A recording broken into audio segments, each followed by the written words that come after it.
Capricorn, hi, welcome to my channel. So today we have a reading for you, no particular subject. One's flipped around, what's that? The Tower and the Lovers, ooh, and the Ten of Swords, ugh. And the Eight of Cups. Wow. Okay. I've no idea where I got there, but interesting actually, because tomorrow we do have the full moon in Cancer. Obviously in birthday season for you, happy birthday. And it's in your 7th house of relationships. So this powerful full moon is going to be putting an emphasis on partnerships. Again, it's all types, friendships, one-on-ones of all kinds. How interesting. I think it's time to get real with your feelings and your emotions. You know, Cancer is the ruler of emotions. Also rules the 4th house of the home, the family, the mother, the past. So there could be a lot of memories coming up here. Interesting that I want to jump. Okay, complete lack of train of thought. I don't know where I was. You know the drill. Everything in the description box. I leave in 2 weeks, so if you want private reads, that's the only time you can get for a good few months. Let's dive in. Okay. What is going on, Capricorn? One more.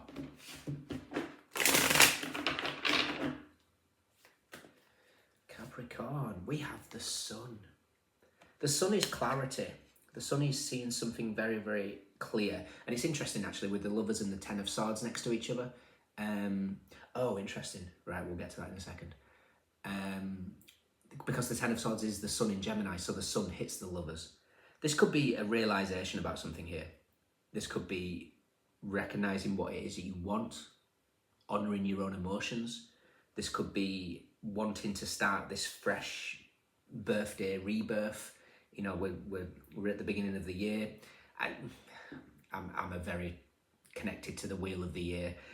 For me, New Year is spring, but ultimately, as a collective New Year beginnings, it's in your birthday.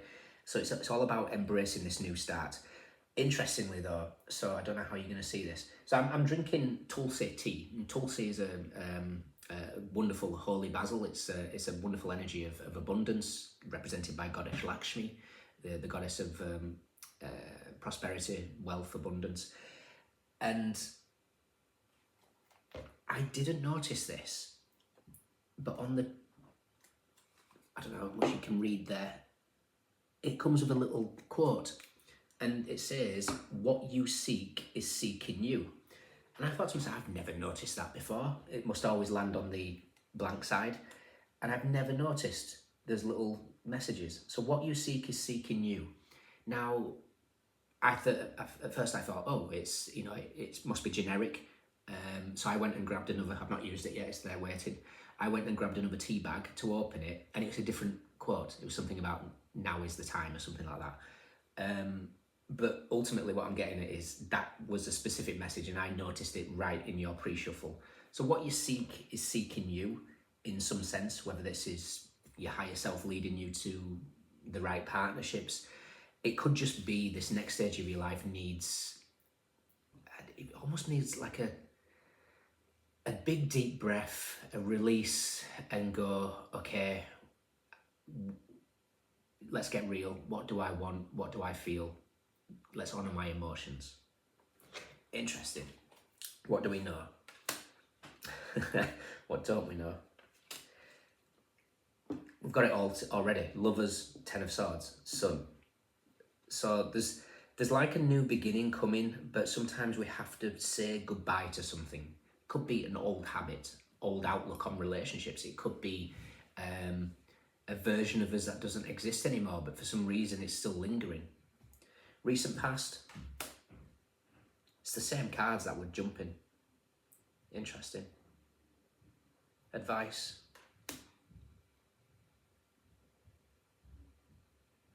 Okay. Potential outcome. Interesting. Okay. Bottom of the deck is the Six of Swords. The Six of Swords is Mercury in Aquarius, which happens at the end of this month with the Seven of Cups, the Queen of Pentacles, the Three of Cups, the Ace of Cups, Nine of Pentacles, Nine of Swords, the Fool, and the King of Swords and the King of Cups. So we've got the Sun. What we're aware of is the Lovers. The Lovers is about decision, but it's also about that connection, that strong divine connection. Oh, how interesting. So call him Cupid. Cupid above here that's about to fire an arrow is going to hit its mark in some format. Again, this doesn't have to be romantic, but there's something very standing out for me about that Cupid. It looks like Vehuaya. Yeah, Vehuaya. If you see here, I don't know how clear you can see that. Very, very similar. Now, Vehuaya represents partnerships in a sense, but it's kind of like finding it in yourself. Where are we?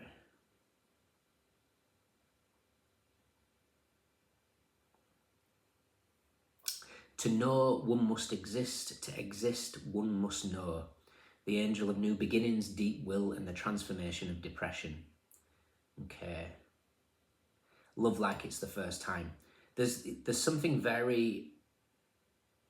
It's like the universe is trying to get you to drop whatever needs dropping with this Ten of Swords. I don't know what it is. It could just be nervous tension. You know, the Nine of Swords is that part before that, where it's nervous tension, it's irritability, it's anxiety, sleepless nights. It's like the universe is trying to bring you a brand new beginning, but there's a hesitancy with you, and I don't know why. So what we're not aware of is the Ten of Swords. Recent past is the Eight of Cups. The Eight of Cups is Saturn in Pisces, where we currently are. Now, Saturn is asking you to let go of what no longer serves you. Now, Pisces rules your third house, local community, friendship groups, could be certain siblings, transportation, networking. Old habits around those need to be let go of. The Eight of Cups is all about setting forth on a new path, letting go what no longer serves and heading towards the Ninth Cup, which is missing an Ace of Cups, self-love. So, I don't know how I want to say this. It's like the quote here, what you seek is seeking you. But it's like you have to go. You have to put yourself in a position to be sought. So whether this is a situation, if you remain stagnant and still nothing's happening, you set off on your purpose, everything falls into place. So this doesn't have to be another person. This could be your true nature, the balance of your masculine and feminine. Your advice is the King of Wands. Now, the King of Wands' advice is to see the bigger picture. He's a visionary, he's a leader. He's a very strong masculine energy, don't get caught up in genders, but he has that ability to pursue his ambition. It's like there's something about you stepping into some serious ambition, solidifies your solar plexus with this Sun card, and then you call back your energy. So you might have given your energy away a lot. Maybe this is in overthinking, having a certain outlook on life or a certain way something should fold. It's a controlling aspect. One of the shadows of Capricorn is those controlling natures. But the King of Wands for me is represented here. Look at how much you've changed with Pluto. And the reason being, King of Wands is 2 parts Sagittarius, 1 part Shadow Scorpio. Shadow Scorpio is death, Pluto. So it's like you've taken all that shadow and now it's about merging with Temperance. Now, Temperance is, like I said, Sagittarian energy. Temperance is freedom, it's balance, it's moderation. It's not giving in to those quick fixes. You know, when we do really well and then we throw it all away by falling back into old habits, whether that's food, drink, rumination, self-defeating attitude, whatever it is. This King of Wands is saying, you know, you've gone through fire and death. Why would you stay still? You're the one that needs to be sought. You've done significant work. Why would you stay still waiting for whatever it is. There's something about keeping going. Your outcome's the Queen of Swords. Now the Queen of Swords is, I'm literally taking, purely because it was screaming at me when I saw it, was the same reading for Aries. Now Aries, they had it in what they're not aware of, and it was connected to Angel Amaya, and that's number 38, and it deals with a beautiful love story. Again, doesn't have to be about partnerships, but it's the likelihood it is purely because we've got this full moon in your 7th house. So this is really getting to grips with, you know, looking at your relationships, all relationships. Is it equal give and take? Are you not getting what you desire? Are you not getting what you deserve? Are you waiting around? And the universe is here to say, sometimes when we've exhausted something, natural endings need to take place, ready for new beginnings. I think when you choose you, everything else does. But it requires you to choose you. And I know some of you are going to be quite confused about that because you consider yourself choosing you, but there isn't. There's something that's keeping you, I don't know, stuck in old habits, old ways. You know, you don't have to have Venus in Capricorn, but as an energy of love with Capricorn energy, it's about, your love language tends to be gift giving, being the provider. Give, give, give. And the universe is here to say, you've gone through the transformations, it's time to receive. So when you look at the bigger picture, trust that you're on some sort of divine path. Trust that what you seek is seeking you. Everything aligns, and you align to this beautiful love story that the Queen of Swords is representing. Interestingly, we've got the King of Wands and the Queen of Swords, both fire and air, both masculine. So this could be you stepping into a more masculine energy. If you've been settled in your Empress energy for too long, it's time to amp it up into your Emperor energy. Again, we all have to embody both. You know, you're Earth, so you're naturally going to be leaning towards the feminine. But ultimately, we need to balance.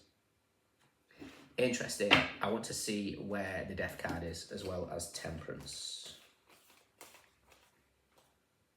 And how interesting. So the Fool, which represented in the Angel Tarot, that sort of Cupid in the above, is with the Nine of Swords and the King of Swords. The Nine of Swords being the Tower hits the lovers. There's something that is being aligned for you, a higher connection, but it requires you to let go. And the reason why you got to let go is the Four of Cups, which is the moon in Cancer, is with the Hangman and the Seven of Swords. This is a perfect opportunity to let go. Something's shifting.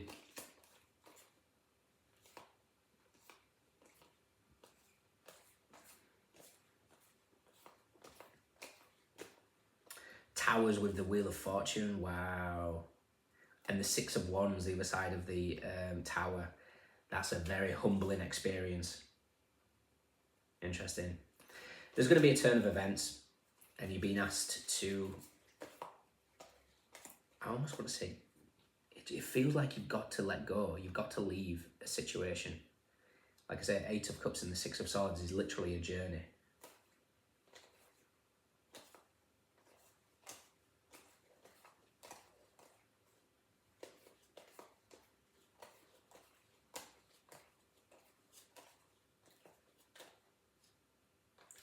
Yep, there you are. Four of Pentacles, the Sun in Capricorn is with the Emperor, and the Seven of Wands. Seven of Wands is Mars in Leo, where we've just retrograded back into Cancer. There's a lot taking place here. Death is with the Knight of Cups and the Three of Swords. It's time to let the past go. You're holding on to pain of the past. In what sense, I don't know, but it's blocking you from that Nine of Cups. Temperance is with the Page of Cups and Judgment. Yeah. Time to let go. I think there was something that you particularly wanted to work out, and it's not quite looking that way, and it's time to move on. Like I say, Six of Swords, Magician meets the Star card. the healing is on the other side of this journey. In your extended, what should we do? I want to take the energy of this Ten of Swords. We want to see where that's leading.